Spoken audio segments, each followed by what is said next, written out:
sobre todo la definición. ¿Qué es la sexualidad?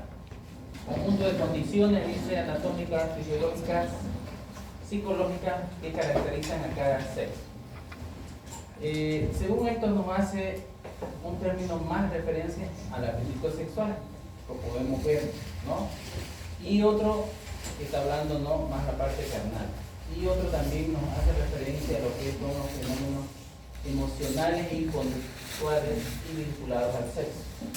Entonces nos está hablando de dos formas, una de la forma carnal, de la sexualidad, y otra nos está hablando de los fenómenos conjuntos emocionales y conductuales que nos van a dar vinculados al sexo. Estamos hablando pero a lo que es femenino y masculino. Dependiendo de esto, nosotros vamos a tener lo que es también una definición como es la OMS, que nos dice que es un aspecto central del ser humano presente a lo largo de la vida.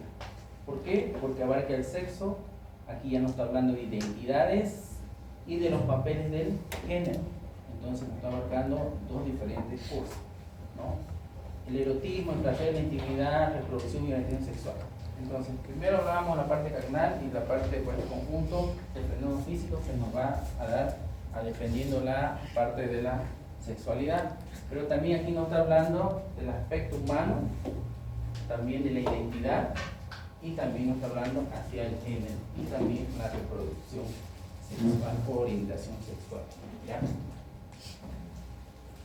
La función sexual femenina tiene un ciclo y está compuesto por 4 fases: apetito o deseo sexual o líbido, excitación, orgasmo o clímax y resolución y periodo refractario.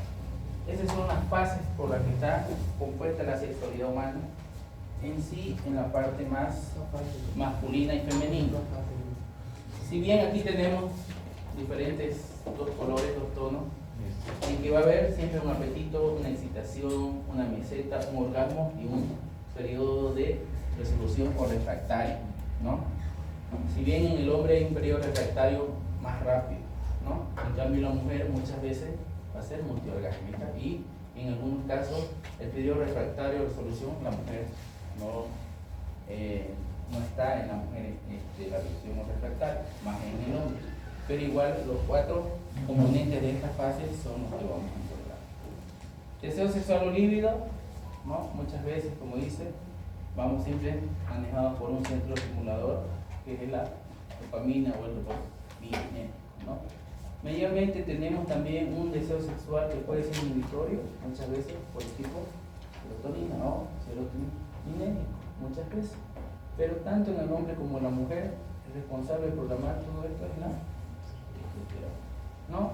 Y estos centros se mantienen una capacidad o una respuesta a todo esto, mayormente por el factor que es el iniciador de todo el deseo sexual, ¿no? Dependiendo de la actividad sexual, la parte adolescente, si ustedes ven que un tema de físico, social o los trastornos cambios, dependiendo del aumento de la actividad o el factor iniciador, si hay un aumento de esto, va a ser el inicio. Pero a pesar de todo esto, tenemos un controlador y un inhibitor, que nos dan muchas veces, ¿no? Dependiendo la sexualidad y el tipo de libido. Otro es el orgasmo. Obviamente se produce por contracciones uterinas, músculos o pelvianos, dependiendo de la serie, dependiendo de la experiencia o lo que experimenta, pero todo eso se va a dar por un conjunto de contracciones clónicas reflejas. Muchas veces en el cuerpo tenemos otros tipos de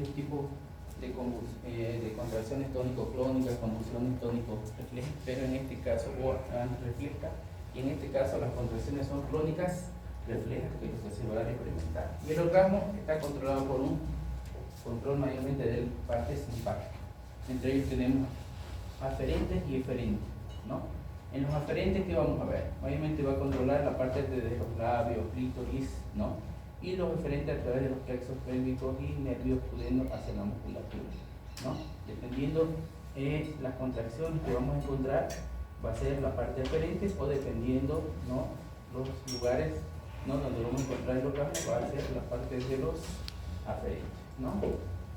Para, como dice alcanzar o lograr un orgasmo, ¿no? Que es un reflejo de un estímulo, ¿no? Muchas veces las terminaciones nerviosas están clasificadas o determinadas manualmente por él. Entonces, dependiendo de las contracciones tónicas reflejas que vamos a encontrar, ya sean aferentes y deferentes, siempre se van a dar dependiendo de las zonas y las terminaciones nerviosas. Mayormente eso no lo vamos a encontrar en la parte de... El proceso de resolución, el ciclo sexual termina en esta fase, ¿no? La mujer, como dijimos, puede o no tener, en la mayoría de los casos no tiene un periodo refractario. ¿Por qué? Porque es multiorgánico o alcanza el orgasmo lentamente, ¿no? En el caso de la sexualidad, dependiendo el ciclo que va a presentar o los reflejos o las contracciones tipo reflejo que va a presentar, ¿ya? Si bien todo esto puede llegar a que también la mujer va a presentar lo que es la disfunción sexual femenina. No simplemente el hecho de que presentamos una disfunción sexual masculina en la mayoría de los casos, no. Y la mayoría, el 100% de los casos dice que la resolución o la disfunción puede ser masculina. Pero también tenemos la parte femenina y muchas veces se dan medidas o danos por diferentes tipos. Uno que aquí nos va a decir que es un proceso donde intervienen más sistemas neurológicos, endocrinológicos y sobre todo familiares, sociales y religiosos. Si bien hablamos de neurológicos y endocrinológicos, mayormente son más patologías, pacientes menopáusicas, premenopáusicas, ¿no? Que va a causar estos trastornos, ¿no? Pero también tenemos los trastornos multifactoriales y también los trastornos físicos, emocionales y sociales. Entre los trastornos multifactoriales siempre va a haber la edad, la relación interpersonal, el estado de salud, que es lo que vendrá en la parte neurológica, endocrinológica, experiencias personales o actitud de la pareja, sociales o religiosas, y la pérdida de apetito, que normalmente el 25% no experimentan un orgasmo. Entonces, mayormente, muchas veces más en la parte multifactorial que va a encontrar una disfunción sexual femenina. Ya los trastornos físicos, emocionales y sociales pueden ser por una alteración, por un trastorno físico o una alteración a nivel de ya sea alguna cirugía, algún problema que haya tenido, o la parte social y emocional que puede llegar también a causa de muchas veces las agresiones sexuales, ¿no? Que pueden causar, ¿no? Entonces, ¿cómo la definimos la disfunción sexual? La definición es que incluye varias formas en las cuales un individuo es incapaz de participar en una relación sexual tal como ella o él lo quisiera. Entonces la disfunción sexual se denomina o define de esta manera. ¿Por qué? Porque muchas veces podemos tener los aspectos de la pérdida, trastornos, falla de respuesta genital, disfunción orgásmica, dispareunia o inclinación sexual excesiva. ¿En qué vamos a ver pérdida? Muchas veces pacientes que hayan tenido algún problema de embarazo y pérdida puede causar también porque es multifactorial, ¿no? En la parte de trastornos, como dijimos, trastornos o agresiones físicas o sexuales pueden causar falla la respuesta sexual o falta de líbido, ¿no? Disfunción orgásmica, que nunca llega a un orgasmo, ¿no? Y dispareunia, inclusión sexual excesiva, que muchas veces tiene mucho dolor, ¿no? Y pues sea causa infecciosa o alguna patología que en vez de tener un buen líbido va a llegar más bien a un dolor progresivo que va a causar una excesiva, ¿no? Relación. Ahora, si bien tenemos otro definición o otra asociación supuestamente porque dijimos que es social, psicológica y psicogénica.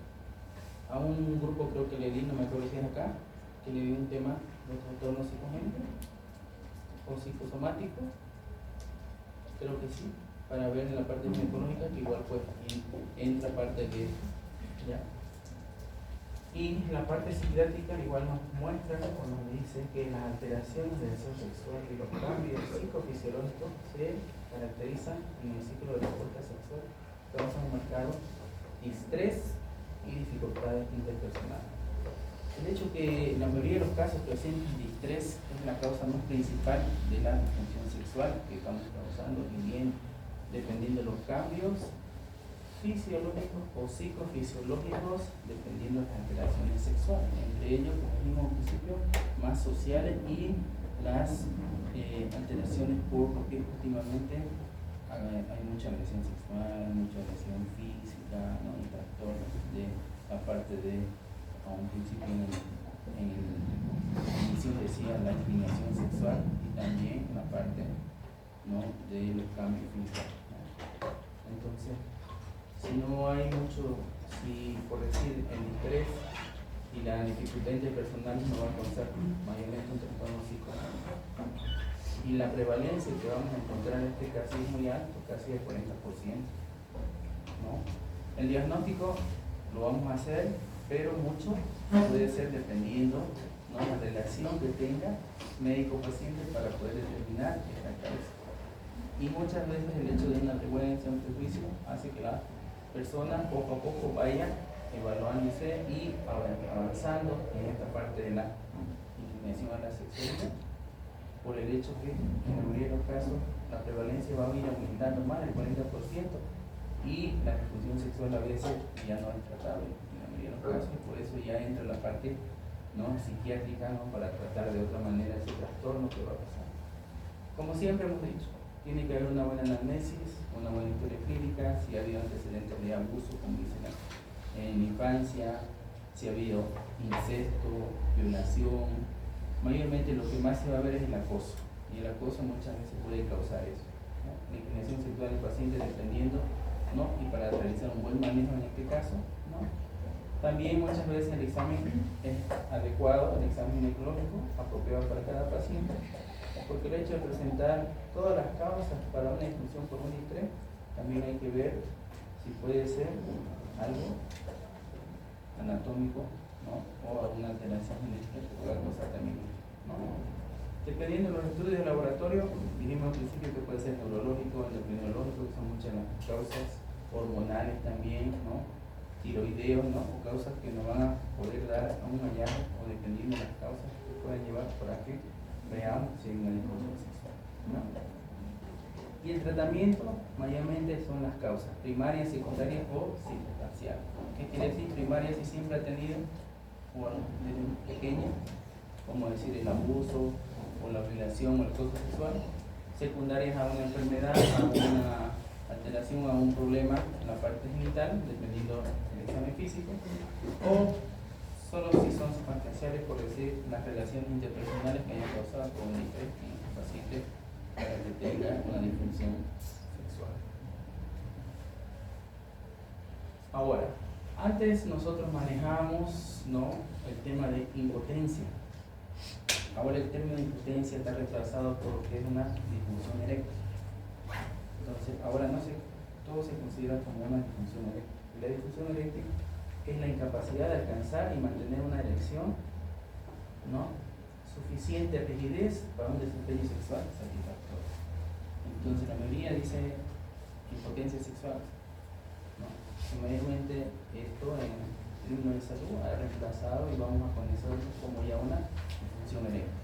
Ahora todo este tratamiento sobre la disfunción eréctil dependiendo igual los mismos tipos de causa que va a presentar, ¿no?, pero sobre todo, ¿no?, el desempeño sexual que va a tener.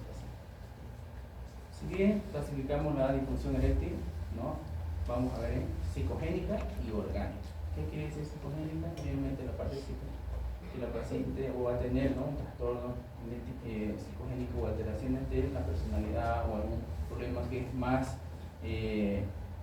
sobre todo en el estrés y relaciones interpersonales, y la parte orgánica que normalmente casi son más de entre el 50 y el 80% de los casos que se va a presentar, ¿no?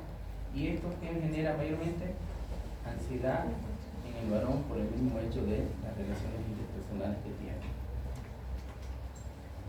¿Cuál es la prevalencia mayormente o el factor de riesgo? La edad mayor de 25 a 34 años, adultos también, y mayor incidencia la edad media que es arriba de los 40 años, ¿no?